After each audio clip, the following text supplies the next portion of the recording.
தாவீது எப்படி கர்த்தருக்கு பிரியமாய் வாழ்ந்தான்? நம்ம எல்லாரும் விசுவாச அறிக்கை சொல்லுவோமா?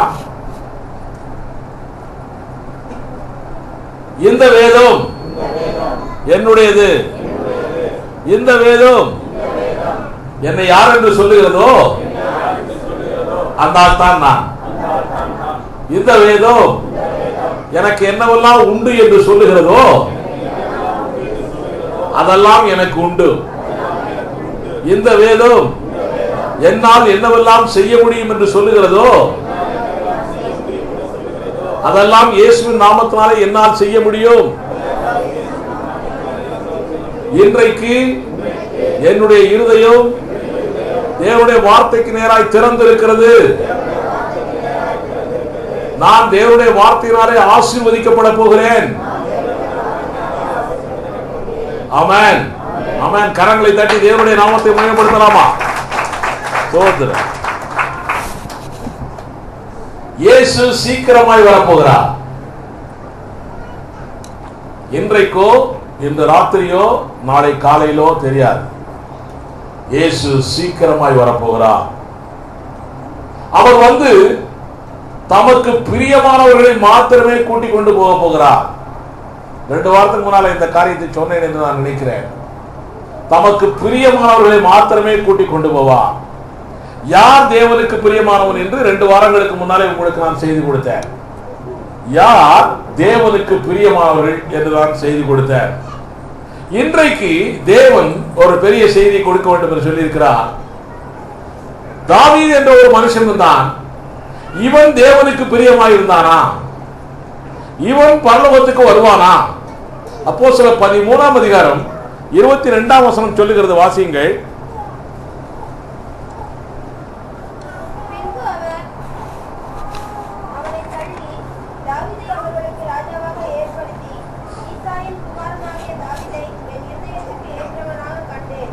ஈசாயின் குமாரனாகிய தாவீதை என் இருதயத்துக்கு ஏற்றவனாய் நான் கண்டேன். தாவீது தேவனுடைய இருதயத்துக்கு ஏற்றவனாய் இருந்திருக்கிறான். எப்படி தாவீது தேவனுடைய இருதயத்துக்கு ஏற்றவனாய் இருந்தான்? நாமும் தேவனுடைய இருதயத்துக்கு ஏற்ற போல இருக்கணுமா வேண்டாமா? இருக்கணுமா வேண்டாமா? இருக்கணும். தாவீது எப்படி இருந்தானோ தாவீதுடைய வாழ்க்கை உங்களுக்கும் எனக்கும் அது ஒரு திருஷ்டாந்தமான வாழ்க்கை. இந்த தாவீதின் வாழ்க்கையை நாம் புரிந்து கொண்டால் போதும். இந்த தாவீது தேவனுக்கு பிரியமாய் இருந்தான் என்று யார் சொன்னது? 3வது ஆள் சொன்னாங்களா? தேவனே சொல்லுகிறார். உன்னை பற்றியும் என்னை பற்றியும் சாட்சி யார் சொல்லணும்? ஊர்ல உள்ளவங்க சொன்னா கூட பத்தாது. ஊர்ல உள்ளவங்களும் சொல்லணும். உன்னை பற்றி என்னை பற்றி சாட்சி தேவனே சொல்லுகிற சாட்சி. அது பெரிய சாட்சி. அது தாவீதுக்கு கிடைத்த சாட்சி. உனக்கு எனக்கு அதே போல சாட்சி கிடைக்கணும். அப்படி என்றால் இந்த தாவீது எப்படித்தான் வாழ்ந்தான் தெரியணுமே நமக்கு. நம்முடைய தேவனே வந்து ஒரு பெரிய சாட்சி கொடுக்கிறார். இவன் என்னுடைய இருதயத்துக்கு ஏற்றவன் என்று சொல்லுகிறார் என்றால் இவன் எப்படித்தான் அப்படிப்பட்ட காரியத்தை செய்திருக்கிறான், இவன் எப்படித்தான் வாழ்ந்தான், இதை பற்றி நாம் எல்லாரும் தெரிந்து கொண்டால் நம்முடைய வாழ்க்கை எப்படி இருக்கிறது? நாம் தாவீதை போல தேவனுடைய இருதயத்துக்கு ஏற்றவனாய் இருக்கிறோமா? இயேசுடைய வருகையிலே இயேசுவோடு நாம் அவரோடு வானத்திற்கு சொர்க்கத்துக்கு போவோமா? எந்த சிந்தனையில நாம் செய்தியை கேட்க ஆரம்பிக்கிறோம். இன்றைக்கு நாம் வாசித்தோம்ல வேத பாடம் 1 சாமுவேல் 13ஆம் அதிகாரம் 7 முதல் 14 வசனங்கள் வாசிச்சங்க. அதுல 14ஆம் வசனத்தை வாசிப்போம். இப்போதோ சவுலிடம் சாமுவேல் மூலமாய் தேவன் சொல்லுகிறார், இப்போதோ உம்முடைய ராஜ்ய பாரம் நிலைநிற்காது. கர்த்தர் தம்முடைய இருதயத்திற்கு ஏற்ற ஒரு மனுஷனை தமக்கு தேடி தேவன் தேடி வருகிறார். தேவன் தான் இருதயத்துக்கு ஏற்ற மனுஷனை தேடி வருகிறார். உலகத்துல பாருங்க, நிறைய பேர் புறஜாதி மக்கள் கிறிஸ்தவர்கள் கூட தேவனை தேடி ஓடுகிறார்கள். தேவனை தேடி ஓட தேவையில்லை, அவரே நம்மை தேடி வருகிறார். இயேசு கிறிஸ்து 2008 ஆண்டுகளுக்கு முன்னாலே பாவிகளாய் இருந்த உங்களையும் என்னையும் தேடி இந்த பூமிக்கு வந்தார். ஆமென். சேத்தானமா மேரியம்மா? சேத்தான மேரிதானே? மேரிங்கிற பேர் எனக்கு ரொம்ப பிடிச்ச பேரு. ஸ்தோத்திரம். பெந்தகோஸ்தே வட்டாரத்துல மேரிங்கிற பேர் வைக்கலேன்னு சொல்லி வருத்தப்படுகிற முதல் ஊழியக்காரன் நான். ஆமென். மேரி மாத்திரம் இல்லைன்னா இயேசு வந்திருக்க முடியாது. ஆமென். மேரியை போல ஒரு பெரிய ஸ்திரீ உலகத்துல இன்னைக்கு வரைக்கும் ஒருத்தர் இல்லை. ஆமென். அப்படிப்பட்ட பேர் உங்களுக்கு இருக்குது. ஸ்தோத்திரம். பேருக்கு ஏற்றபடி வாழ்வோம், வாழ்வுக்கு ஏற்றபடி தேவன் உங்களை தாவீதை போலவே சாட்சி கொடுப்பார். ஆமென். ரைட்டா? கர்த்தர் நல்லவர். ஸ்தோத்திரம். இப்போ இந்த தாவீது கர்த்தருக்கு பிரியமானவனாய் இருந்தான். அதை பற்றி சாமுவேல் மூலமாய் தேவன் சொல்லுகிற வார்த்தை, கர்த்தர் தம்முடைய இருதயத்திற்கு ஏற்ற ஒரு மனுஷனை தமக்கு தேடிக்கொண்டே இருக்கிறார். தேவன் இருதயத்துக்கு ஏற்ற மனிதர்கள் எத்தனை பேரு? செந்தில்குமாரா, சேவியரா, சிங்காமா, யாரு, பாஸ்டர் ரமேஷா, யாரு, இப்படி ஒவ்வொருத்தரையா தேடிட்டு இருக்காரு. அவர் அவன் தேடிட்டே இருக்காரு. அவர் தேடுறது நமக்கு ஒன்றும் தெரியாது. நமக்கு தெரியாமலே தேவன் தேடிக்கொண்டிருக்கிறார். இப்படி அவர் தேடி, கர்த்தர் தம்முடைய இருதயத்திற்கேற்ற ஒரு மனுஷனை தமக்கு தேடி அவருக்குன்னு தேடிக்கிறாராம். தேடி அப்புறம்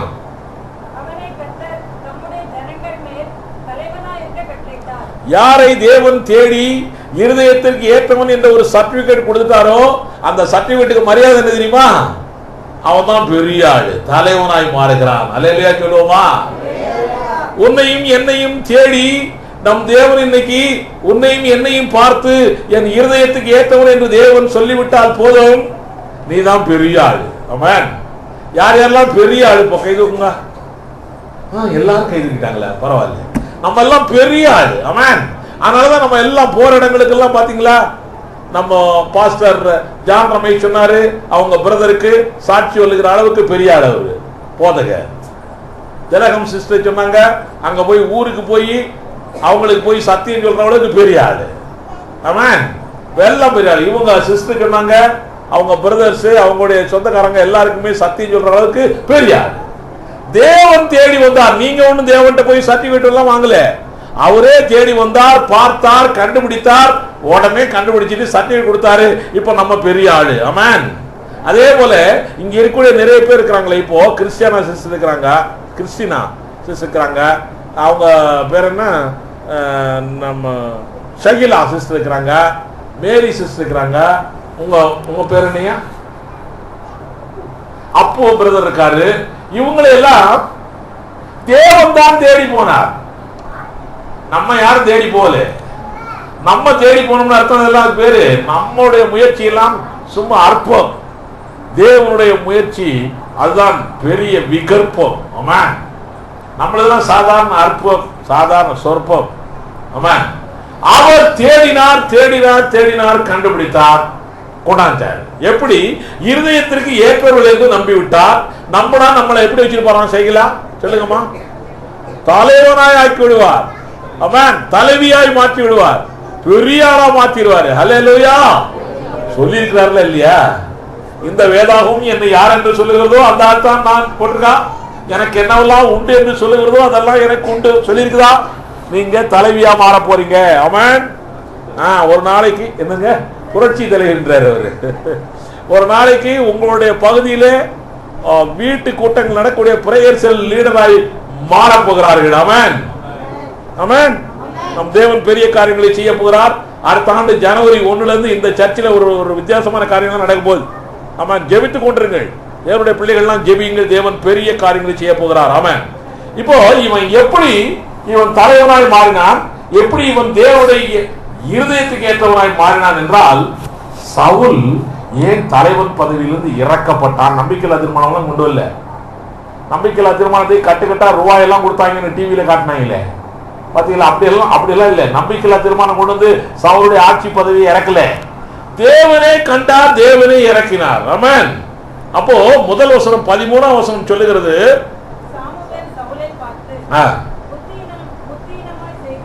சவுலை பார்த்து, ஒரு ராஜாவை பார்த்து தீர்க்கதரிசி சொல்லுகிற வார்த்தை என்ன? Fool, foolish. இப்படி எவனாச்சும் தீர்க்கதரிசி இந்த காலத்தில் சொல்லுவானா? நீங்களும் நானும் போய் கருணாநிதி கிட்டயோ ஜெயலலிதா கிட்டயோ சோனியா கிட்டயோ போய் யூ டன் ஃபூலிஷ் திங்ஸ் அப்படின்னு சொல்லுவானா? எவனாச்சும் பயப்படுவான். பயப்படாம சொல்லக்கூடிய தைரியத்தை தேவன் கொடுத்திருக்கிறார். நீங்க ஒன்றும் பயப்படாதீங்க. எந்த காரியமா இருந்தாலும் சரி, வசனத்துக்கு ஒத்த காரியங்களை தைரியமாய் போய் பேசுங்கள். எங்க போய் பேசினாலும் சரி. எங்க பேசினாலும் சரி தைரியமாய் பேசுங்கள். வசனத்துக்கு ஒத்த காரியங்களே, வசனத்துக்கு மிஞ்சி பேசக்கூடாது. இவன் வசனத்துக்கு ஒத்தபடி பேசினா என்ன சொன்னா, புத்தீரமாய் செய்திருக்கிறாய்.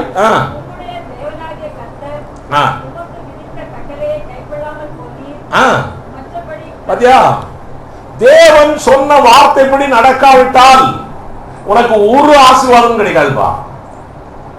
தேவன் சொன்ன வார்த்தைப்படி நடக்காவிட்டால், அதுக்காக தான் வார்த்தைகளை கேட்பதற்காக நாம் ஓடோடி வருகிறோம். ஆமென்.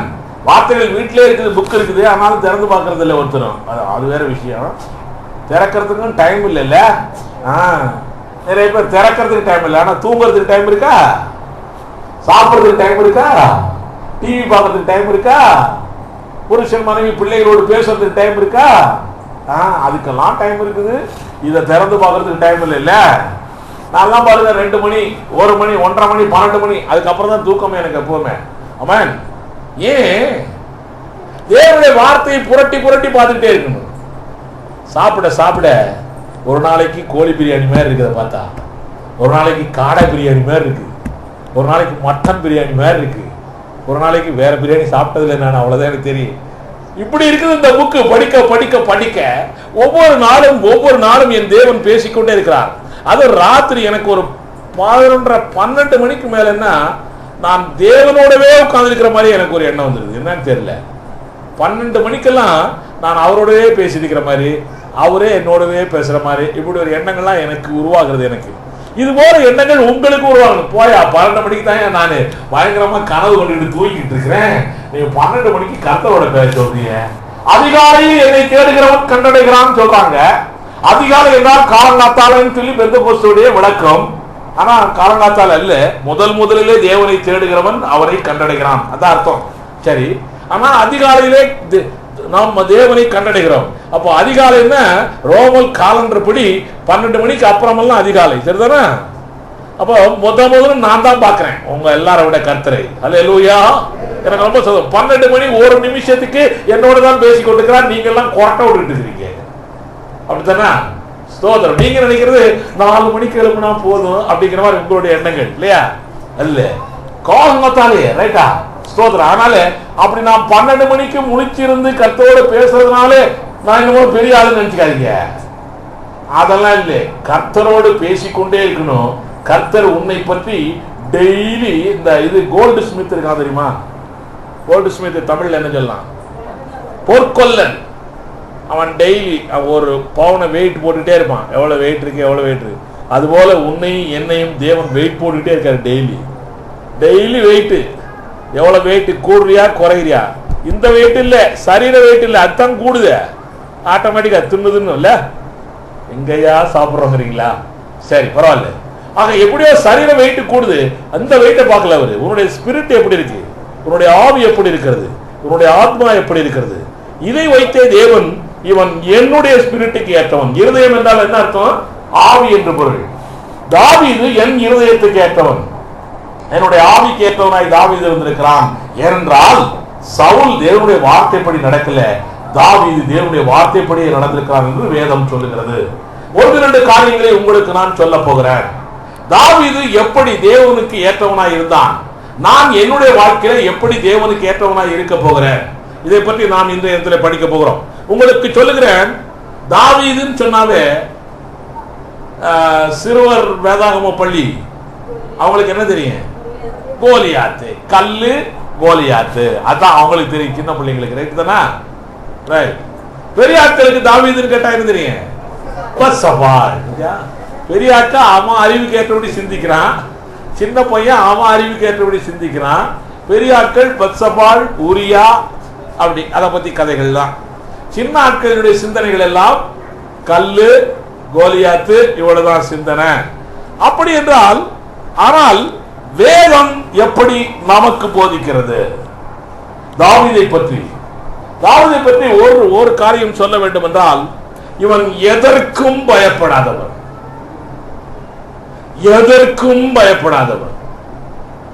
அப்படி ஒரு ஆள் தியாகி இருந்தார். யார் அவர்? சொல்லுங்க பார்க்கலாம். என்னங்க சொல்லுங்க. இந்த நகரம் வீரபாண்டிய கட்டபொம்மன். எனக்கு தெரிஞ்சது எதற்கும் பயப்பட மாட்டான். கைது பண்ணி கொண்டு போறாங்க அவனை. இது போல கொலு மண்டபத்தில் கூட்டிட்டு போறாங்க. அவனை காட்டி கொடுத்த எட்டப்பர்கள் எல்லாம் சித்தரசர்கள் உட்கார்ந்துருக்காங்க முன்னால. காட்டி கொடுத்தவன் அப்போ இருந்தான் யூதாஸ் காரியத்து. சரி, காட்டி கொடுத்த எட்டப்பர்கள்லாம் இருக்கிறான். கட்டபொம்மனை விலங்கு போட்டு கூட்டிட்டு போறாங்க, மேடை கூட்டி வர்றாங்க ராஜா உட்கார்ந்துருக்கிற இடத்துக்கு. இங்க எல்லாரும் சிற்றரசுகள் நம்மால் தான், தமிழ்நாட்டுக்காரன் தான், நம்மால் தான்.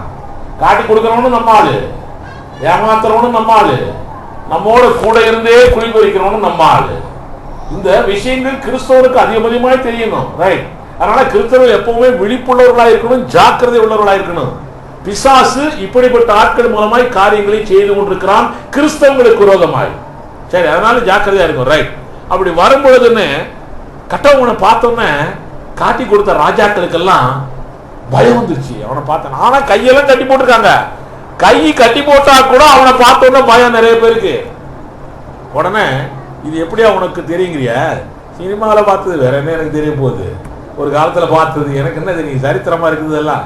சினிமாவில் ஏதோ எழுதிக்கிறான், அதுதான் சரித்திரம் நினைச்சுக்கிட்டோம் நம்ம இல்ல. உடனே வந்தான், உள்ள வந்தான். கட்டவனை பார்த்த உடனே காட்டி கொடுத்த சிற்றரசுகள் எல்லாரும் எழுப்பி நிற்கிறாங்க, பயந்துகிட்டு எழுப்பி நிற்கிறான் மரியாதையோட. உடனே கட்டவன் முன்னால வந்தான். வந்தோன்னு அவன் சொன்னான், உயிருக்கு பயந்தவர்களே உட்காருங்கள். என்ன சொன்ன வார்த்தை? உயிருக்கு பயந்தவர்களே உட்காருங்கள். அதுல எவ்வளவு அர்த்தங்கள் இருக்கு தெரியுமா? உங்க உயிருக்கு பயந்துகிட்டு என்னைய காட்டி கொடுத்துட்டீங்க. என்னை காட்டி கொடுத்ததுனால இப்ப நீங்க நல்லபடியா உயிரோட வாழலாம்னு நினைச்சிட்டு இருக்கிறீங்க. அது ஒரு கருத்து, சரிதானா? இரண்டாவது, இப்ப நான் வர்றேன், பெரிய ஆளு, வீராதி வீரன், சூராதி சூரன். என்னை பார்த்து உடனே நான் ஏதாச்சும் உங்களை ஏதோ பண்ணிடணும்னு பயந்துகிட்டு உயிருக்கு பயந்து எனக்கு மரியாதை செலுத்துற மாதிரி எழுப்பி நிற்கிறீங்க. ரெண்டு அர்த்தங்கள், இப்படி பல அர்த்தத்தில் அவன் சொல்றான். உயிருக்கு பயந்தவர்களே உட்காருங்கள். இதை சிவாஜி கணேசனுடைய டோன்ல அந்த இதுல சொன்னோம்னா ரொம்ப நல்லா இருக்கும். நிறைய பேர் என்னடா சிவாஜின்றாரு, ஒரு சினிமான்றாரு நினைக்கிறாங்க நிறைய பேர். கவலைப்படாத, எங்கே எது கிடைத்தாலும் சரி அது நம்முடைய வேதத்திற்கு ஏற்றவையாய் இருந்தால் நாம் ஏற்றுக்கொள்ள தயாராய் இருக்க வேண்டும். ஆமென்.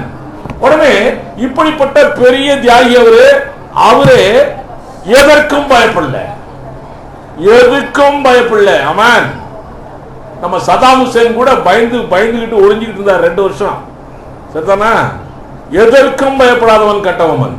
அதே போல நம்முடைய தாவீது, நம்ம அண்ணன், நம்ம தாவீது எதுக்கும் பயப்பட மாட்டார். அவரு எதுக்கும் பயப்பட மாட்டார். அவருக்கு கஷ்டங்கள், துன்பங்கள், வேதனைகள் எல்லாம் வரும்பொழுதெல்லாம் அவர் செய்கிற ஒரே ஒரு காரியம், அவர் தேவனை மகிமைப்படுத்துவார். யார மகிமைப்படுத்துவாரு? தேவனை மகிமைப்படுத்துவார். உனக்கு எப்போல்லாம் கஷ்டங்கள், கவலைகள், துன்பங்கள், வேதனைகள் வருகிறதோ அப்போல்லாம் நீ தேவனை துதித்து பாடி மகிமைப்படுத்திக் கொண்டே இரு. தேவன் உண்மையில் பிரியமாயிருப்பார். அவன் எதற்கும் பயப்பட மாட்டான், தேவனை மகிமைப்படுத்துவான். தேவனுடைய நாமத்தினாலே துணிந்து நிற்கக்கூடியவன் அவன். அப்படிப்பட்ட விசுவாசம் தாவீது கொண்டு தேவனுடைய நாமத்தினாலே துணிந்து நிற்பான். நான் யாரையா சாதாரண ஆளா? வாசிங்க 1 சாமுவேல் 17ஆம் அதிகாரம் 26ஆம் வசனம். சீக்கிரம் வாசிங்க. 1 சாமுவேல் 17ஆம் அதிகாரம். அப்பொழுது தாவீது கண்ணண்டையிலே நிற்கிறவர்களை பார்த்து, இந்த பெலிஸ்தனை கொன்று இஸ்ரவேலுக்கு நேரிட்ட நிந்தையை நீக்குகிறவனுக்கு என்ன செய்யப்படும்? அதுங்களா, அங்க பெலிஸ்தன் கோலியாத் வந்திருக்கிறான். அவனை போய் ஜெயிச்சுட்டு வரணும். சவுலுடைய எல்லா ராணுவ வீரர்களும் பயந்துகிட்டு இருக்கான். ஒருத்தன் கூட சண்டைக்கு போக மாட்டேங்கிறான். எல்லாம் அவனுக்குள்ளே குசு குசுன்னு பேசிட்டு இருக்கிறான். எப்படா பெலிஸ்தரை சாகடிக்கிறது, அவனோட எழுத்து நிக்கிறது எப்படி, சண்டைக்கு போறது எப்படின்னு. அப்போதைக்கு அந்த இடத்துக்கு சும்மா ஏனோ தானோ வந்தாரு தாவீது. சின்ன பையன், கட்ட பையன், குட்ட பையன், ஆனா ரொம்ப கெட்டிக்கார பையன். ஆமென். வந்தான், சும்மா அண்ணமார பார்க்க வந்தான். அவங்க எல்லாம் பேசிக்கிறாங்க, இந்த பெலிஸ்தரை எப்படி சாவடிக்கிறது, பெலிஸ்தர் முன்னால போய் நிக்கிறதுக்கே பயமா இருக்கே, நமக்கு என்ன செய்யறது அப்படின்னு பேசிட்டு இருக்கிறாங்க. அப்ப இவன் சொல்ற வார்த்தை மறுபடியும் வாசிங்க. அப்பொழுது தாவீது தன் அண்டையிலே நிற்கிறவர்களை பார்த்து இந்த பெலிஸ்தனை கொன்று இஸ்ரவேலுக்கு நேரிட்ட நிந்தையை நீக்குகிறவனுக்கு என்ன செய்யப்படும்? ஒவ்வொரு வார்த்தையும் பாருங்க. இந்த பெலிஸ்தன் உயிரோடு இருந்தால் இஸ்ரேல் மக்களுக்கு நிந்தை, இந்த பெலிஸ்தன் மரித்து போனால் இஸ்ரேல் மக்களுக்கு சந்தோஷம். அவனுடைய வார்த்தையே வித்தியாசமான வார்த்தைகள். ஆக இப்படிப்பட்ட பெலிஸ்தனை கொன்று இஸ்ரவேல் மக்களுக்கு வந்திருக்கிற நிந்தையை நீக்கிறவனுக்கு என்ன செய்யப்படும்? என்னையா கொடுப்ப? நீ பயந்து கிடக்குறீங்க நீங்க எல்லாரும். இப்ப அவனை கொன்னுட்டு இஸ்ரவேல் மக்களை காப்பாத்திட்டா என்ன செய்வேன்? அதுக்கு என்ன சொல்றாங்க பதில்? 26 வாசிட்டீங்க. அப்புறம் ஜீவனுள்ள தேவனுடைய சேனைகளை நிந்திக்கிறதற்கு விருத்த சேதனம் இல்லாத இந்த பெலிஸ்தன் எம்மாத்திரம் என்றான்.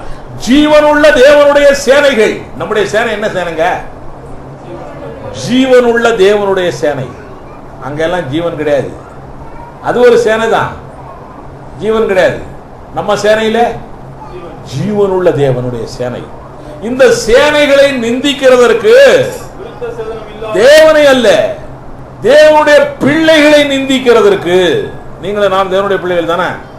தேவனுடைய பிள்ளைகளை எவனாச்சும் நிந்தித்தான்னா பயங்கரமான பாவம் அது. இந்த தேவனுடைய பிள்ளைகளை நிந்திக்கிறதற்கு அவன் பெலிஸ்தன், கோலியாத்து, புறஜாதிக்காரன், அவன் ரட்சிக்கப்படாதவன். அதான் அவனுடைய பேசிக் தாற்பயம். ரட்சிக்கப்படாத இவன் எம்மாத்திரம். இப்படிப்பட்ட உணர்வு தாவீதுக்கு இருந்தது. உனக்கும் எனக்கும் இதே போல எண்ணம் இருக்கணுமா, இருக்க வேண்டாமா? ரட்சிக்கப்படாதவங்கள நீங்க எப்படி நினைக்கணும்? நமக்கு ஈக்குவலா நினைக்கணுமா? என்ன சொல்றான்? நீ ரட்சிக்கப்படாத நீ ரட்சிக்கப்பட்ட எனக்கு முன்னாலே எம்மாத்திரம் அப்படி சொல்லணும். சரிதானா? நம்மால் ரட்சிக்கப்படாதவனோட கூட சேர்ந்து ஊழியம் பண்ணிட்டு இருக்கிறான். ரட்சிக்கப்படாத ஆட்களை கூட்டு வச்சுக்கிட்டு பிரைஸ்லான்னு சொல்லிட்டு இருக்கிறான் நம்மால். யோசிச்சுங்க, இதெல்லாம் சிந்தனைக்கு சொல்லுகிறேன். தாவீது எப்படி தேவனுடைய இருதயத்துக்கு ஏற்றவனாய் மாறினான்? அதான் முக்கியம். தேவனுடைய இருதயத்துக்கு ஏற்றவனாய் மாற வேண்டும் என்றால் நீ முதல்ல இவன்கிட்ட பயம் இல்லை. கோலியாத்தை பற்றி பயமே இல்லை இவனுக்கு. ஏன்னா அங்க உள்ள சேனைகள் எல்லாம் பயந்து கொண்டிருக்கிறது. இவர் பயப்படாம சொல்றார், தைரியமா பயப்படாம. சின்ன பிள்ளைங்க எல்லாம் பாருங்க, சின்ன பிள்ளைங்க எல்லாம் பயப்படாம காரியங்களை சொல்லும் தெரியுமா? அது இஷ்டத்துக்கு பேசும். அதுபோல அதனாலதான் தேவன் சொல்றாரு, நீங்கள் சிறு பிள்ளைகளை போல மாற வேண்டும். எந்த பயமும் இருக்கக்கூடாது நம்ம எல்லாருக்குமே, எந்த காரியம் இருக்கக்கூடாது. இப்படிப்பட்ட எண்ணத்தோடு தாவீது சொல்லுகிறான். சொல்லிட்டு என்ன சொல்றான்? துணிந்து சொல்லுகிறான். துணிந்து சொல்லிட்டு ரட்சிக்கப்பட்ட எனக்கு முன்னாலே ரட்சிக்கப்படாத இந்த பெலிஸ்தன் கோலியாத் எம்மாத்திரம். இது எப்படிப்பட்ட தெரியுமா? இது ஒரு பெரிய விசுவாச வார்த்தை. நீ நானும் ரட்சிக்கப்பட்டா யார்? எப்படிப்பட்ட ஆளு? நீ நானும் அப்பா வீட்டு பிள்ளை. சரிதானா? வீட்டுக்கு மாப்பிள்ளைங்கிற மாதிரி. ஆமென். சொந்த பிள்ளை. அல்லேலூயா. சொந்த பிள்ளை. ரட்சிக்கப்பட்டா சொந்த பிள்ளை. யார் யாரெல்லாம் ரட்சிக்கப்பட்டுக்கிறீங்க கை தூக்குங்க. ரட்சிக்கப்படாத ஆள்லாம் ரட்சிக்கப்படணும். புது வருஷம் அன்னைக்கு ஞானஸ்தானம் எடுக்கணும். ஆமென். ரட்சிக்கப்படாத ஆட்கள்லாம் ரட்சிக்கப்படணும், ஞானஸ்தானம் எடுக்கணும். ஆமென். ரைட். ஆக ரட்சிக்கப்பட்ட எனக்கு முன்னாலே கோலியாத் எம்மாத்திரம் தைரியமாய் சொல்லுகிறான். அடுத்த வசனம் வாசிங்க, 45ஆம் வசனம்.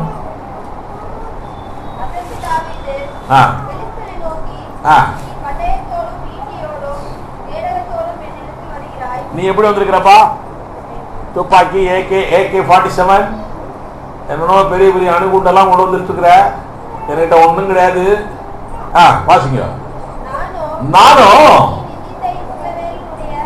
நீ நிந்தித்த இஸ்ரவேலுடைய ராணுவங்களின் தேவனாகிய சேனைகளுடைய கர்த்தரின் நாமத்திலே உன்னிடத்தில் வருகிறேன். எப்படியா சொன்னா இவ்வளவு வார்த்தையை? நம்மளால ஒரு கவிஞர் கூட, அவன் பெரிய கவிஞர், அதனாலதான் சொல்லிக்கிறான் போல. அந்த வார்த்தைகளை வாசிங்க. நானும் நீ நிந்தித்த இஸ்ரவேலுடைய ராணுவங்களின் தேவனாகிய சேனைகளுடைய கர்த்தரின் நாமத்தினாலே உன்னிடத்தில் வருகிறேன். நானாவல்ல, என்னோட யார் வந்திருக்கிறது? கர்த்தருடைய நாமம் என்றால் அர்த்தம் என்ன உங்களுக்கு எல்லாருக்கும் தெரியுமா? பைபிள் காலேஜ் ஸ்டூடெண்ட்களுக்கு தான் தெரியும். பாவம். கர்த்தருடைய இல்ல, மற்றவங்களுக்கு தெரியலையே, அது பாவம். கர்த்தருடைய நாமத்தினாலே வருகிறேன் என்றால் கர்த்தருக்கு பேர் இருக்கா? பேர் இருக்கமா கர்த்தருக்கு? இப்போ நம்ம பிள்ளைகளுக்கெல்லாம் பேர் எதுக்கு வைக்கிறோம்? என்னங்க, கூப்பிடுறதுக்கா? நிறைய பிள்ளைகள் இருக்கு உலகத்துல, அதனால நம்ம பிள்ளைய பேர் வச்சு கூப்பிடணும், அதுக்காக பேர் வைக்கிறோம். ஆண்டவர் ஒருத்தரா நிறைய ஆண்டவரா? ஒரே ஆண்டவர். சரிதானா? ஒரே ஆண்டவருக்கு பேர் வேணுமா? தேவையே கிடையாது. ஆண்டவருக்கு பேரே கிடையாது. தினகரன் பிரதர் ஒரு மாதிரி பாக்குறாரு. ஆண்டவருக்கு பேரே கிடையாது. ஆமென். ஒரே ஆண்டவர், அவருக்கு பேரே கிடையாது. ஆமென். சரிதானா? ஆனா இப்ப பைபிள்ல போட்டிருக்க பிரதர், யெகோவான்னு போட்டிருக்குது, எல்ஷடாயின் போட்டிருக்குது, யெகோவா ஈரேன்னு போட்டிருக்குது, என்னென்னமோ போட்டிருக்குது. இன்னையே அதெல்லாம் பேரு. இந்த பேர்கள் எல்லாம் காரண பெயர்கள் தெரியுமா? இப்ப நம்ம முதலமைச்சர் இருக்காரு, அவரை கலைஞர்ன்றான் ஒருத்தன், முத்தமிழ் அறிஞர்ன்றான் ஒருத்தன், ஒருத்தன் முதலமைச்சர்ன்றான் ஒருத்தன், இப்படி ஒவ்வொருத்தரும் ஒன்று ஒன்று சொல்லிட்டு இருக்கானே. இன்னும் இத்தனை பேர் அவங்க அப்பா வச்சாங்க. அவங்க அப்பா வச்சது ஒரே ஒரு பேர். என்ன பேரு? அவங்க அப்பா வச்ச பேர் இல்ல அது. கருணாநிதிங்கிறது இவரே வச்சுக்கிட்ட பேரு. அவங்க அப்பா வச்ச பேரு அருள் செல்வம். அருமையான பேர் இது, அருள் செல்வம். அருள் என்றால் கருணை, செல்வம் என்றால் நிதி. கருணாநிதி இவர் பேர் மாத்திக்கிட்டார். நம்ம சம்பந்திருக்கார், அவர்கிட்ட கேட்டா சொல்லுவார் கதையெல்லாம். அவரு கட்சியில முந்தி இருந்தார், ரொம்ப நல்ல அதிகமா எனக்கு மேல வந்திருக்காரு அவரு. சோதராய் நான் தீக்காவில பெரிய ஆளா இருந்தேன்னா அவரு டிஎம்கேல பெரிய ஆளா இருந்திருக்காரு போல. இப்போ நம்ம கட்சி, நம்ம எல்லாரும் ஒரு கட்சி. அல்லேலூயா. இப்போ நம்ம கட்சி என்ன கட்சி? இயேசு கட்சி. அப்படி சொல்லுங்களேன். நம்ம கட்சி என்ன கட்சி? இயேசு கட்சி. ரைட். இப்போ நான் எப்படி வந்திருக்கிறேன்னு சொல்றாங்க. தேவனாகிய சேனைகளுடைய கர்த்தரின் நாமத்தினாலே உன்னிடத்திலே வந்திருக்கிறேன். நீ எதோட வந்திருக்கிற? பட்டயம், ஈட்டி, கேடகு, இப்படி பல காரியங்களை தூக்கிட்டு வந்திருக்கிற. நான் என்னத்தை தூக்கிட்டு வந்திருக்கேன் தெரியுமா? நான் என்னத்தை தூக்கிட்டு வந்திருக்கேன்? கர்த்தருடைய நாமத்தை தூக்கிட்டு வந்திருக்கேன். தான் நாமமே இல்லைன்னு சொல்றீங்க, அப்புறம் என்ன என் நாமத்தை தூக்கிட்டு வந்தான்? அடுத்த கேள்வி இல்ல. சிஸ்டர் தான் யோசிக்கிறாங்க. நாமமே இல்லைன்ற, அப்புறம் நாமத்தோடு வந்தான்னு போட்டிருக்குது. நாமம் என்றால் தேவனுடைய வல்லமை, தேவனுடைய மகிமை, தேவனுடைய மாட்சிமை, தேவனுடைய கிருபை, தேவனுடைய பெரிய குணங்கள். ஆமென். இப்படிப்பட்ட தேவனுடைய மகிமையோடு வல்லமையோடு நான் வந்திருக்கிறேன். நீ ஈட்டியோடு வந்திருக்கிற. நீ என்னது? ஈட்டிக்கு கொஞ்சம் தான் வல்லமை உண்டு. நீ கேடகத்தோடு வந்திருக்கிற. கேடகத்துக்கு கொஞ்சம் தான் வல்லமை உண்டு. நீ என்ன இன்னொரு காரியம் என்னது? பட்டயத்தோடு வந்திருக்கிறாய். பட்டயத்துக்கு கொஞ்சம் தான் வல்லமை உண்டு. மிஞ்சி மிஞ்சி போனா 100 பேர் வெட்டலாமா? அதுக்கப்புறம் பட்டயம் மழுங்கி போகும். மத்தியில கரெக்டா சொல்றாங்க. ஆனா நான் வந்திருக்கிற வல்லமை, கொண்டு வந்திருக்கிற வல்லமை, என்னிடத்தில் இருக்கக்கூடிய வல்லமை தேவனின் வல்லமை. அல்லேலூயா. இவ்வளவு பெரிய ஆளாவது. இது எப்படி யாருக்கு முன்னால சொல்றது? சேனைகளே பயந்து கிடக்குது. சவுல் ராஜாவே பயந்துட்டு இருக்கிறான். கோலியாத்துக்கு முன்னால போய் நிக்க முடியுமான்னு சொல்லி சவுல் ராஜாவே பயந்துட்டு இருக்கிறான்.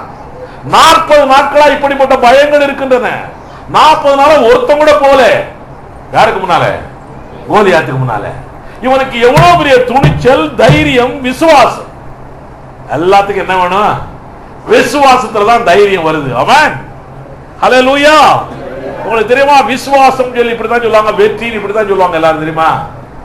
வெற்றி. அதுல பாருங்க, இதுல வேற இதை வேற காட்டுறது வெற்றினா இப்படி அப்படியே நேரா நிக்குதான். இது எது? விரல். வெற்றி காட்டுறான். இந்த விரல காட்ட மாட்டான்.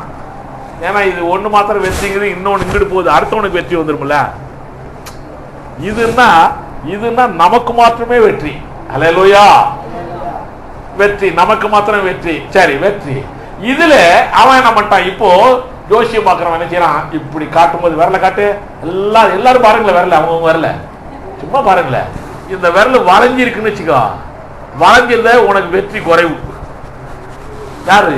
ஜோசிகாரன் சொல்றான். நம்ம அது நம்புறாங்க, வளையாது. எனக்கு பாரு, ஜோசிகாரன்டே நான் போய் காட்டினேன், நான் எப்படியான்னு. அவன் சொல்றான், சார் உங்களோட விரல் ரொம்ப நேரா நிக்கு சார், நீங்க தோல்வியே இல்லை சார். இது என்னுடைய இல்ல, எனக்குள்ள இருக்கிறவர் பெரியவர். ஆமென். ஹல்லேலூயா.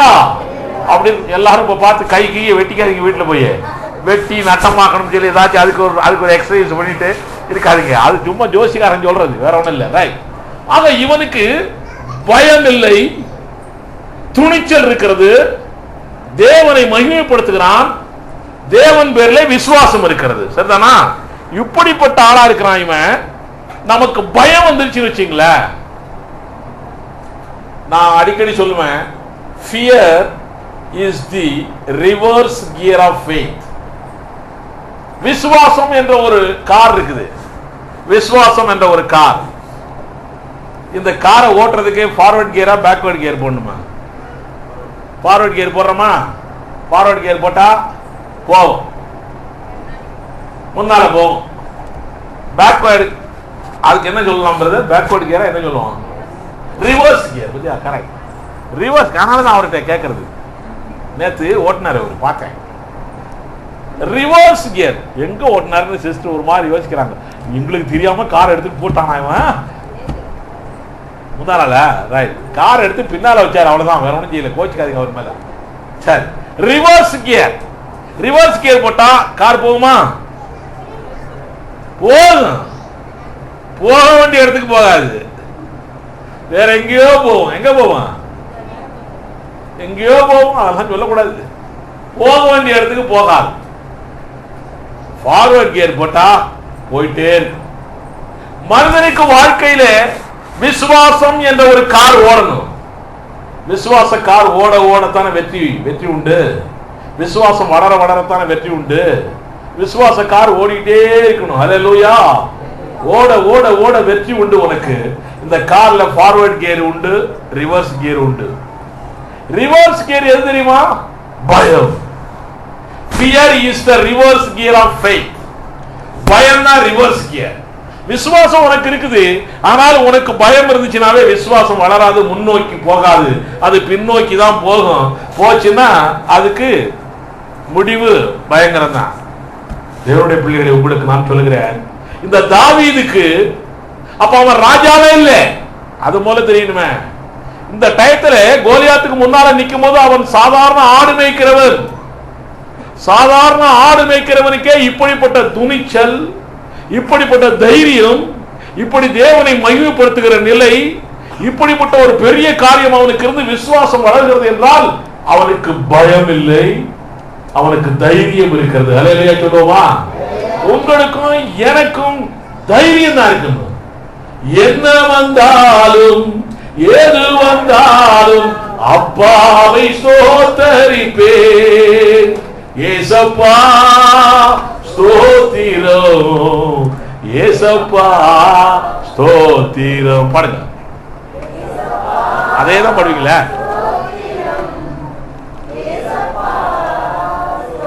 பாருங்க.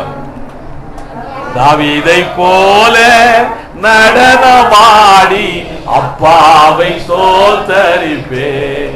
அப்போ தாவீது எப்பவுமே அப்பாவை ஸ்தோத்தரிக்கிறவன். என்ன நடந்தாலும் ஏது நடந்தாலும் அப்பாவை ஸ்தோத்தரிக்கிறவன். கவலையே பண்றதில்லை. சின்ன பையன், ஆட்டுக்குட்டி மேய்க்கிற பையன், அவ்வளோ பெரிய கோலியாத்துக்கு முன்னாலே அவன் பெரிய ராட்சதன். அவனுக்கு முன்னால நின்று அப்போ பவுல் இவரு சவுல் எல்லாம் பின்னால இருந்து பயந்துட்டு இருந்திருப்பாரு. என்னதான் நடக்க போதோ, இந்த பயலை என்ன பண்ண போறாங்களோ தெரியல, இவனுக்கு இவ்வளவு தைரியம் வந்திருக்குதே, ஒருவேளை கர்த்தர் இவன் மூலமாய் காரியம் செய்வாரோ, இப்படி ஒரு எண்ணமெல்லாம் சவுலுக்கு இருந்திருக்கலாம். அதனாலதான் அனுப்பி விட்டுருக்காரு சவுல். போய் அங்க போய் நின்று இந்த வார்த்தையை சொன்னான். சொன்ன உடனே அவனுக்கு என்ன? 46ஆம் வசனம் வாசிங்க.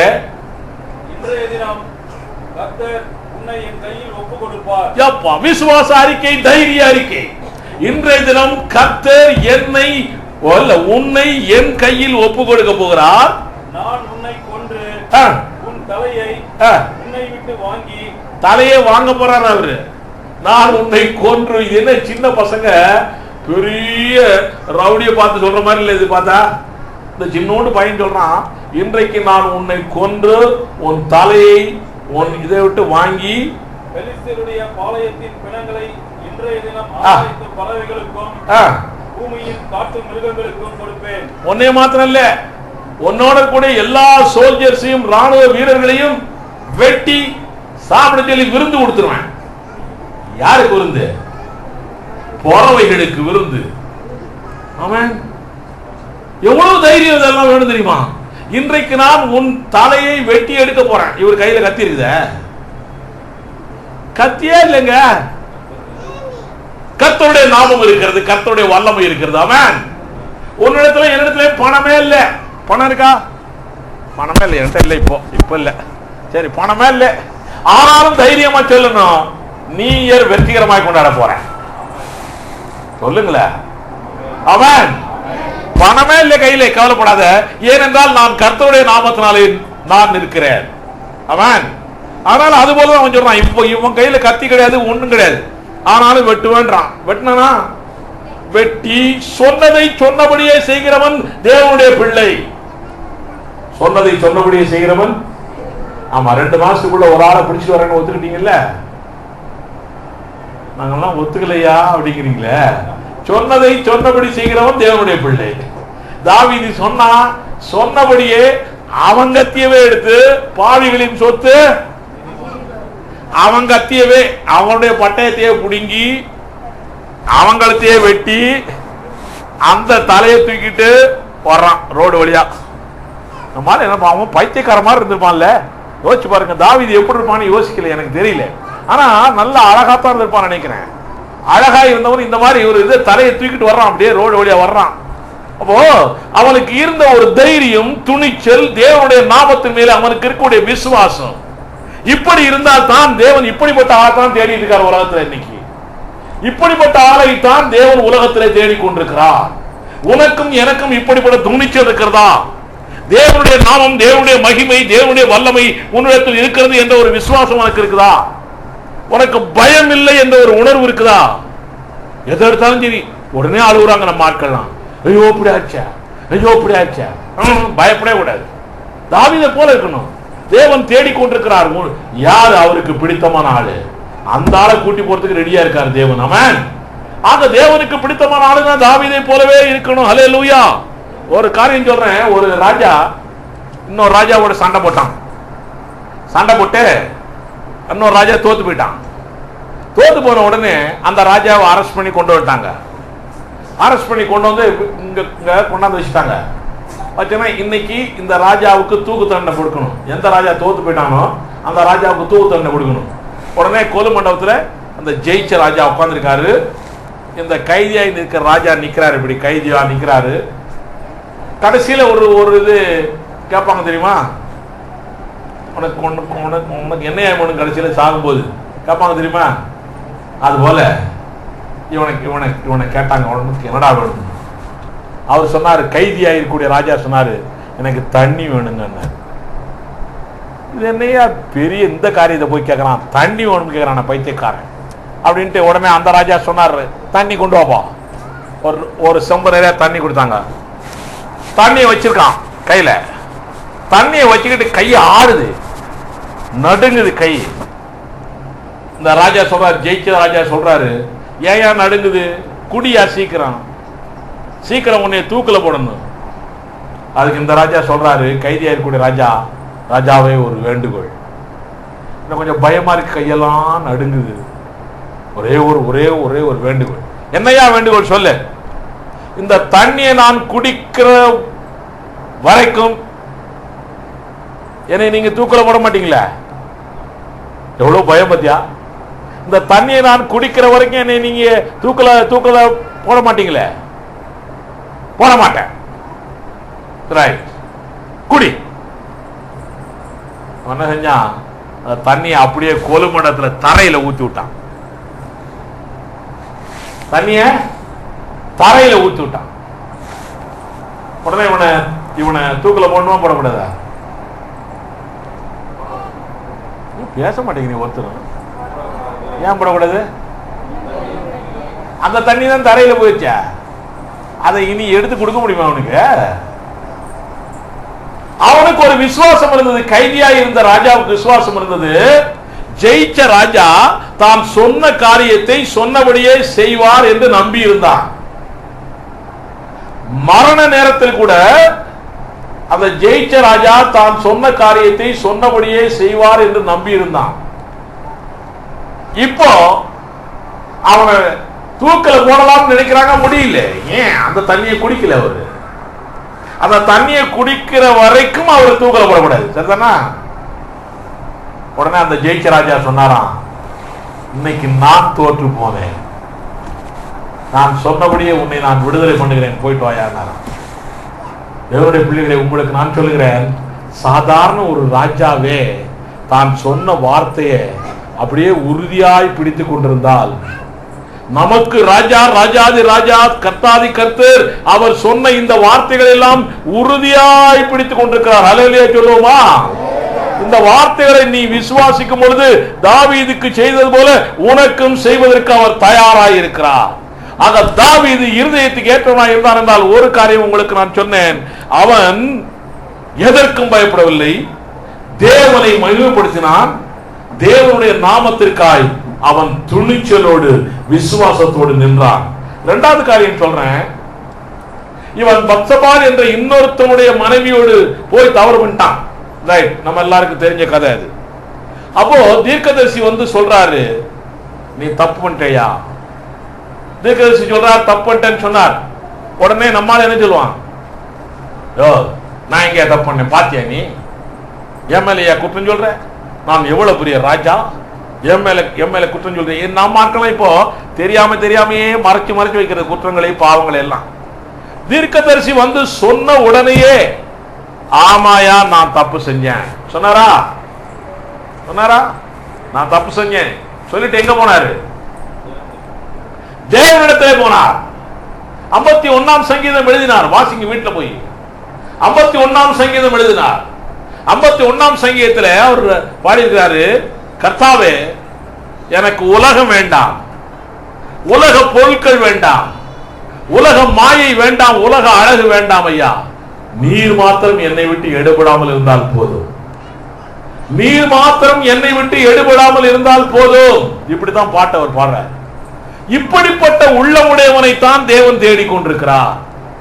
உலக பொருட்களுக்காக அல்ல, உலகத்தில் உள்ள பிள்ளை குட்டிகள், அண்ணன் தம்பி மாமன் மச்சன் உறவினர்களுக்காக அல்ல, நான் வாழ்கிறது உனக்காக. நீ மாத்திரம் என்னை விட்டு போயிடக்கூடாது.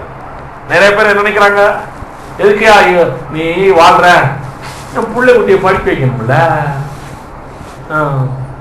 வீடு கட்டணும்ல, நான் நல்லா இருக்கணும்ல, என்னை நம்பி 10 பேர் இருக்கிறானே அவனை எல்லாம் பார்க்கணும்ல. இப்படிப்பட்ட எண்ணங்கள் உனக்கு இருந்தால் நீ தாவீதை போல இருதயத்துக்கு ஏற்றவனாய் மாற மாட்டாய். நீ உனக்கு எப்படி எண்ணம் இருக்கணும்? தாவீதை போல நீர் தாயா வேணும், நீர் மாத்திரம் என்னை விட்டு போக கூடாது. நீர் இருந்தால் போதும். அவர் இருந்தா போதுமா? அப்பா இருந்தா போதுமா நமக்கு? நான் அடிக்கடி சொல்லுகிற வார்த்தை இது. நாம் எல்லாரும் சைபர். அப்பா வந்துட்டா ஜீரோவா இருக்கக்கூடிய நீயும் நானும் ஹீரோ. அப்பா வந்துட்டா நம்மோட, நம்ம எல்லாம் ஜீரோ. அப்பா வந்துட்டா ஹீரோ. எத்தனை ஜீரோ? நம்ம எல்லாரும் எத்தனையோ ஜீரோ, நிறைய ஜீரோ போட்டுக்கோ. முன்னால 1 போட்டுக்கோ. 1 போட்ட என்னாச்சான்? கோடி, மில்லியன், பில்லியன், பயங்கரமா கோடி. ஸ்பெக்ட்ரம் ஊழல் மாதிரியே எவ்வளவோ கோடி கோடி கோடி கோடி போயிட்டே இருக்குது. அவன் நீ கர்த்தருக்கு முன்னாலே சைபர் சைபர்னே சொல்லிட்டு. தாவீது அப்படித்தான். கர்த்தருக்கு முன்னாலே நான் தாழ்ந்தி, அவன் தன்னை தாழ்த்துகிறான். நீர் தாயா வேணும் எனக்கு. என்னை விட்டுட்டு நீர் போயிடாதிரும். என்னை விட்டுட்டு நீர் போயிட்டா நான் ஜீரோ. என்னை விட்டுட்டு நீ போகாம என்னோட இருந்தா நான் யாரு? ஹீரோ. ஹல்லேலூயா. இப்படிப்பட்ட உள்ளம் உனக்கும் எனக்கும் இருந்தால் போதும், நீ கர்த்தருக்கு பிரியமானவன். தாவீது அப்படித்தான் இருந்தான். உங்களுக்கு ஒரு காரியம் சொல்றேன். இந்த தாவீது பத்சபாலோட போனான், காரியம் எல்லாம் பண்ணான்லாம் கேள்விப்பட்டு எல்லாத்தையும் பண்றோம். நமக்கு இவனை பற்றி ஒரு பெரிய வேத வார்த்தை சொல்லுகிறது. வாசிங்க. இதை நான் படிச்சோன்னு எனக்கு ரொம்ப சந்தோஷமா இருந்துச்சு. 1 ராஜாக்கள் 15ஆம் அதிகாரம் 5ஆம் வசனம். சீக்கிரம். தாவீது நல்லா வாசிக்கணும். தாவீது ஏத்தியனாகிய உரியாவின் சங்கதி ஒன்று தவிர கர்த்தர் தனக்கு கட்டளையிட்டதிலே தான் உயிரோடு இருந்த நாளெல்லாம் ஒன்றையும் விட்டு விலகாமல் அவர் பார்வைக்கு செம்மையானதை செய்து வந்தார். ஹல்லேலூயா. இந்த பத்சபால் விஷயம், உரியா விஷயத்தை தவிர அவருடைய வாழ்க்கையில ஒரு தப்பு கூட அவர் செய்யல. இப்படி ஒரு சாட்சி தேவன் நம்மை பத்தி சொல்லணியா? நீ தப்பு செஞ்சிருக்கலாம், எத்தனையோ தப்பு பண்ணிருக்கலாம். ஆனா கர்த்தர் பார்த்து உன்னை பத்தி சாட்சி சொல்லணும். இந்த தப்பு செஞ்சிட்ட, பரவாயில்ல, இதுக்கப்புறம் தாவீதை போல ஒரு தப்பு கூட நீ செய்யல. ஹல்லேலூயா. இப்ப நீங்க ஒரு 10 தப்பு பண்ணிருக்கீங்கன்னு வச்சுங்களேன், விட்டுருங்க அத்தோட. 11வது செய்யாதீங்க. ஆமாம், 11 செஞ்சுட்டு 12 செய்யாம விட்டுறேன் பிரதர், இப்படி சொல்லாத.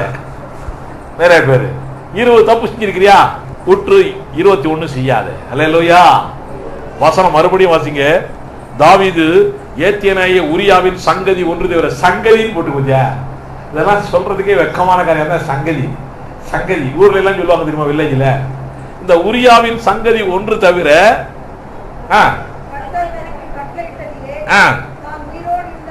தேவனுடைய வார்த்தையிலே ஒன்றிலையும் குறையில்லை. வார்த்தையிலே தான் உயிரோடு இருந்த நாளெல்லாம் ஒன்றையும் விட்டு விலகாமல் அவர் பார்வைக்கு செம்மையானதை செய்து வந்தான். அல்லேலூயா. இப்படி இருந்தால்தான் கர்த்தருடைய பார்வைக்கு ஏற்றவன், இருதயத்திற்கு ஏற்றவன். அப்பதான் பெரிய ஆசீர்வாதம் உங்களுக்கு கிடைக்கும். ஆமென். 3வது பாயிண்ட் சொல்றேன் பாருங்க. இந்த பசுவாலை குழந்தை பிறந்துச்சு. குழந்தை பிறந்தோடனே அந்த குழந்தையை சாகடிக்க வேண்டும் என்று தேவன் சாகடிக்க போறாரு. வியாதி வந்துருச்சு. வியாதி வந்த உடனே இவர் தாவீது என்ன செய்யறாரு, 7 நாள் உபவாசம் இருக்கிறார். நிறைய பேர் வியாதி வந்தா உபவாசம் இருக்கிறாங்கல்ல. நிறைய பேர் வீட்டில் கஷ்டங்கள் வந்தா உபவாசம் இருக்கிறாங்க. தாவீது என்ன அர்த்தத்தில் உபவாசம் எடுத்தாங்கிறது அது வேற, நீங்க என்ன அர்த்தத்தில் உபவாசம் எடுக்கிறீங்கிறது அது வேற. புரிஞ்சுக்கணும் இதெல்லாம். ரைட். தாவீது 7 நாட்கள் உபவாசம் இருந்தான். உபவாசம் இருந்த விற்பாடும் பிள்ளை செத்து போச்சு. ரைட் தானா? தெரியுமா அந்த கதைமா? கிறிஸ்டினா செத்து போச்சு, குழந்தை செத்து போச்சு. பத்சபாலோட பிறந்த குழந்தை செத்து போச்சு. குழந்தை பிறந்த உடனே நம்ம என்ன செய்வோம், இன்னும் ஆண்டவரே நான் 7 நாள் உபவாசம் இருந்தேனே, இந்த குழந்தைய சாவடிச்சிட்டிய, உன்னை விட்டு போறேன் போயா. அப்படிதான் நிறைய மக்கள்லாம் சொல்லுவாங்க தெரியுமா. இவன் என்ன செஞ்சான், செத்து போன உடனே எழுமுனா, குளிச்சான், நல்ல புது ட்ரெஸ் போட்டான், நேரா சர்ச்சுக்கு போனான். ஏன் செத்தவனைக்கு சர்ச்சுக்கு போனான் பத்தியா, குழந்தைய கூட பார்க்கல. அவன் சர்ச்சுக்கு போனான், சர்ச்சில் போய் ஆராதனை பண்ணான், திரும்பி வந்தான். 7 நாளா சாப்பிடவே இல்லை. வந்த உடனே வேலைக்காரங்களை கூப்பிட்டு சாப்பாடு குடியாருனா. மகன் செத்து கிடக்கிறான், சாப்பாடு கொடுன்றான் பத்தியா. யோசிச்சு பாருங்க எல்லாம். அவனுடைய எண்ணமெல்லாம் என்ன தெரியுமா, எண்ணமெல்லாம் வாசிங்க 2 சாமுவேல் 7ஆம் அதிகாரம் 12-13. சீக்கிரம் 7ஆம் அதிகாரம் 12-13. நீ சாகும்போது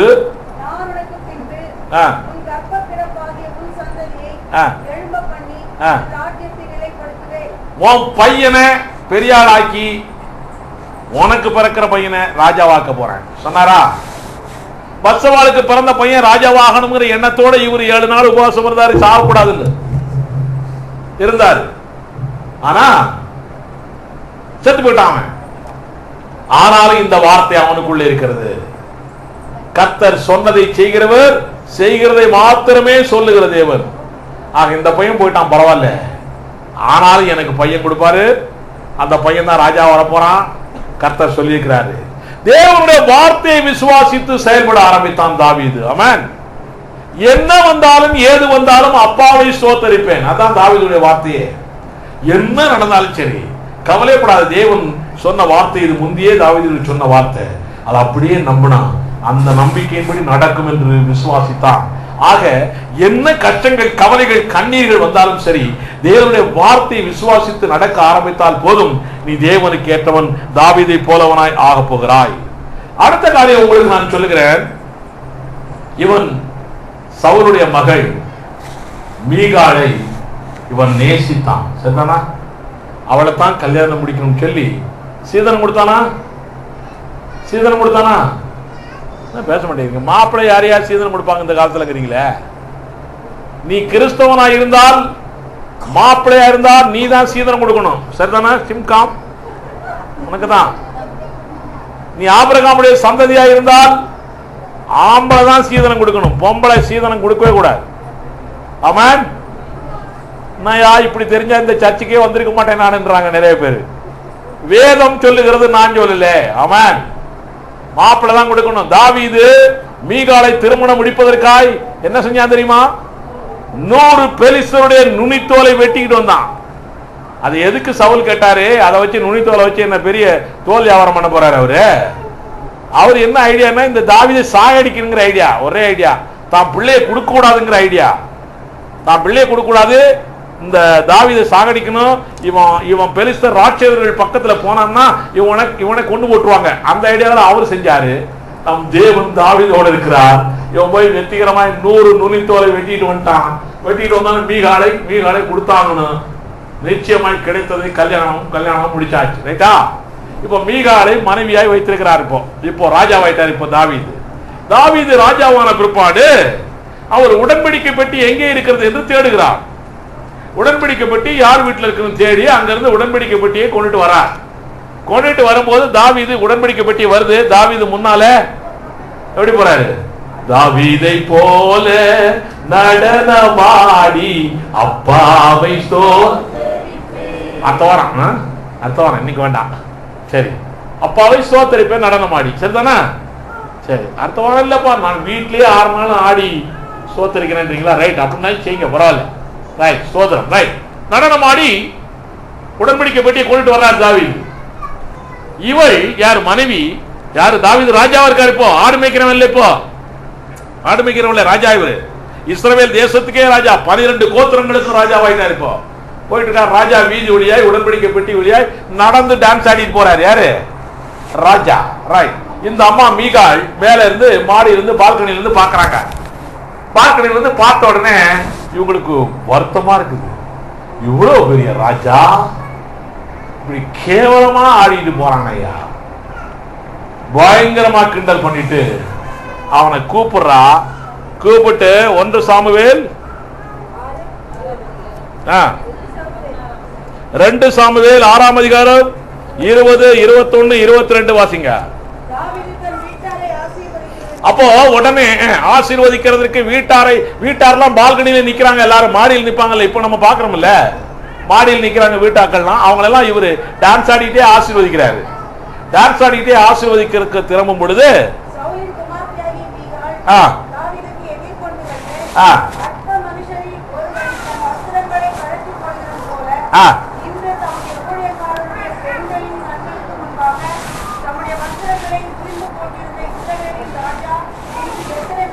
என்ன அர்த்தம் தெரியுமாங்க? ஒரு டான்ஸ் ஆடி அவர் ட்ரெஸ் எல்லாம் கலந்து போச்சு போல, நேக்கடா கூட ஆடிட்டு இருந்திருக்காரு போல தெரியுது. அந்த வசனத்தை வாசிக்கின்னா நேக்கடா கூட ஆடிட்டு இருந்திருக்காரு போல தெரியுது. உங்களுக்கு தெரியுமா? தேவனோடு நெருங்கி போய்விட்டால், அதான் நான் அடிக்கடி சொல்றேன், மகா பரிசுத்தலத்துக்குள்ள போய்விட்டால் நம்ம என்ன செய்யறோம்னே தெரியாது. நமக்கு தேவனோடு என்ன பழகிறோம்னு தெரியாது. இதை நான் பைபிள் காலேஜ் ஸ்டூடெண்ட்களுக்கு சொல்லுவேன்.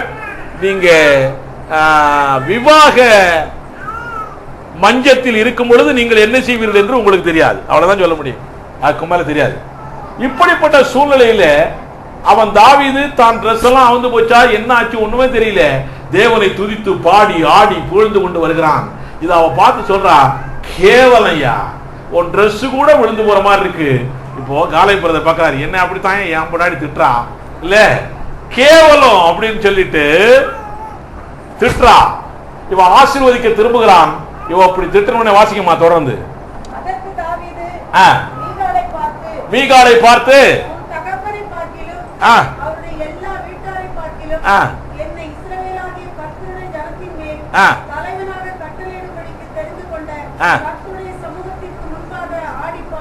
பாரு, நீ என்ன பெரிய ராஜா வீட்டு பிள்ளையா இருக்கலாம், நீ பெரிய ராஜகுமாரத்தியா இருக்கலாம், நான் யாரு ஆட்டுக்குட்டி மேய்ச்சவன் தான். ஆனா என்னை என் தேவன் தலைவனாய் மாற்றி இருக்கிறார். அவன் என்னை ராஜாவாய் மாற்றி இருக்கிறார். உங்க ஆட்களுக்கு மேல பெரிய ஆளு நான். இப்போ என்னமோ நினைச்சிட்டு இருக்கிறேன் நீ. காலை பிரதர் சொல்றாரு, நான் இப்படி தாயா சொல்லுவேன் என்னுடைய மனைவி கிட்டன்னு சொல்றாரு. ஸ்தோத்திரம். வாசிங்க. இப்படின்னு ஆடுவேன், இன்னும் நான் நீசனாய் போவேன், பறையர்களோடு சேர்வேன், பல்லர்களோடு சேர்வேன், சக்கிலியர்களோடு சேர்வேன். இல்ல பிரதர், இன்னும் நான் நீசனாய் மாறுவேன். சரிதானா? அப்புறம் என் பார்வைக்கு அர்ப்பணமாய் மாறுவேன். அப்படியே நீ சொன்ன பெண்களுக்கு கூட மகிமையா இருப்பேன், உன்னோட சேர மாட்டேன் போ. ஆமென். இப்போ தேவன் பெரியவரா, மீகால் லவ் பண்ண மீகால் பெரியவராயிட்டாளா? இப்போ தேவன் பெரியவராய் மாறுகிறார். அல்லேலூயா. தேவனுடைய பிள்ளைகளே, உங்களுக்கு நான் சொல்லுகிறேன், தேவன் உங்களுடைய பார்வையிலே பெரிய ஆளா இருக்கணும். உன்னுடைய மனைவியோ புருஷனோ பிள்ளைகளோ சொத்தோ உலகமோ பதவியோ பட்டமோ பணமோ பெருசு இல்லை. ஆமென். அதனால நிச்சயமாய் தேவனுடைய பிள்ளைகளை அவன் சொல்றான், இன்னும் நான் பெரிய ஆளாவேன், அந்த பெண்களுக்கும் நான் பெரிய ஆளா இருப்பேன், ஒண்ணுகிட்ட இருக்க மாட்டேன் சொன்னானா? அடுத்த வசனம் தான் முக்கியமான வசனம்.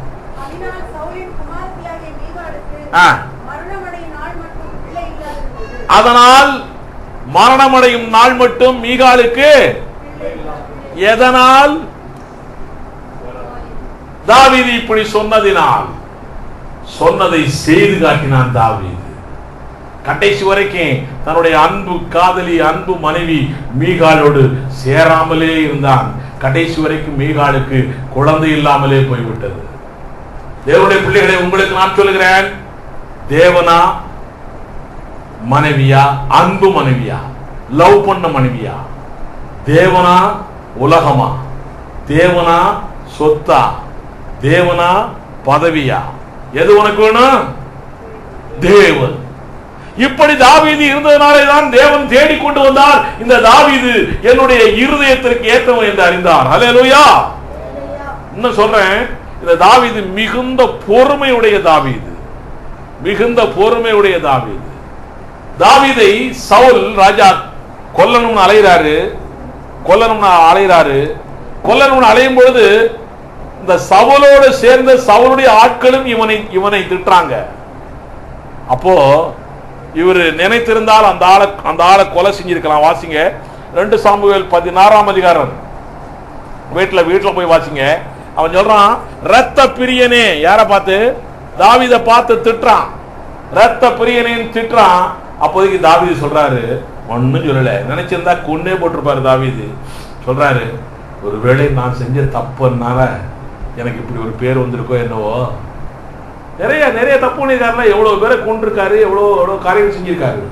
அதனாலதான் வந்திருக்கு போல தெரியுது. கர்த்தாவே, இனி நான் நல்ல பையனா இருக்கட்டும். ஆமென். இப்படிப்பட்ட பொறுமை வேணும்.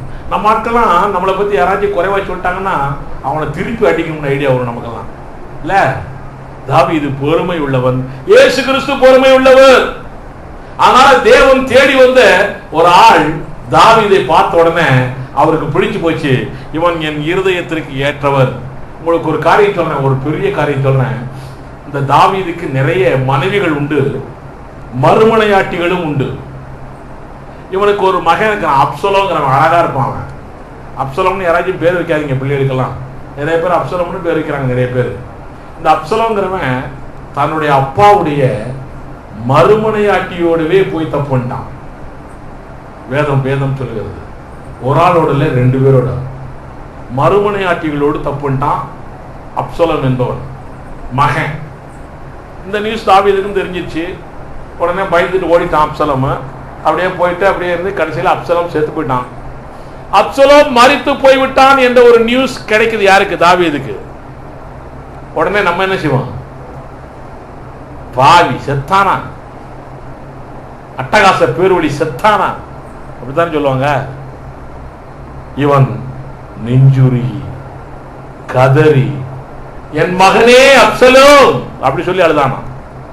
இது நீயும் நான் ஆராதிக்கிற இயேசு கிறிஸ்து நம்மை பார்த்து சொல்லுகிற வார்த்தை இது. ஆமென். தேவனுடைய பிள்ளையா மாறிட்டோம், எவ்வளவோ தப்பு செய்யறோம். அப்போதைக்கு கர்த்தர் நம்மளை விட்டுறாரா? நம்ம பிள்ளை இல்லைன்னு சொல்லி விட்டுறாரா? இல்லை. மகனே மகனே அழுகுறாரு. ஆமென். வாசிங்க 2 சாமுவேல். வாசிங்க.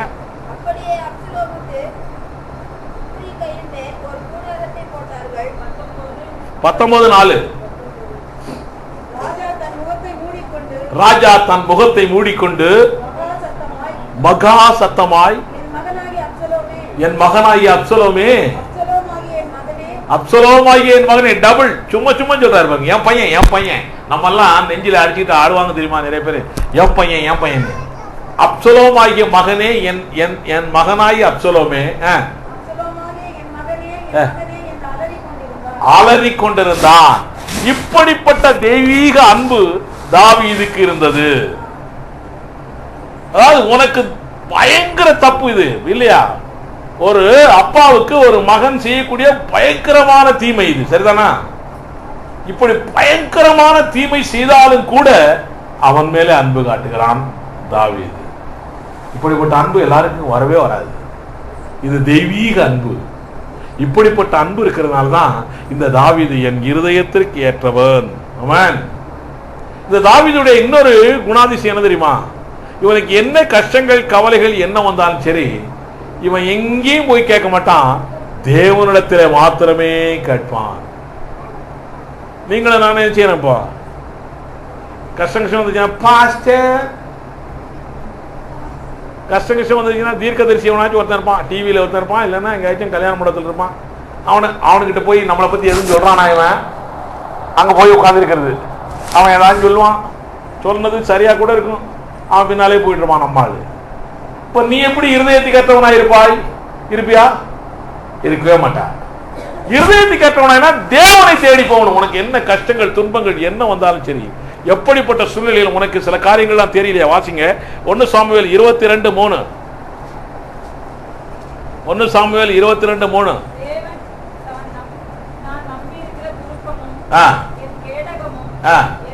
துருக்கம் இல்ல, துருகம். நான் நம்பி இருக்கிற துருகமும் டைரக்ஷன்.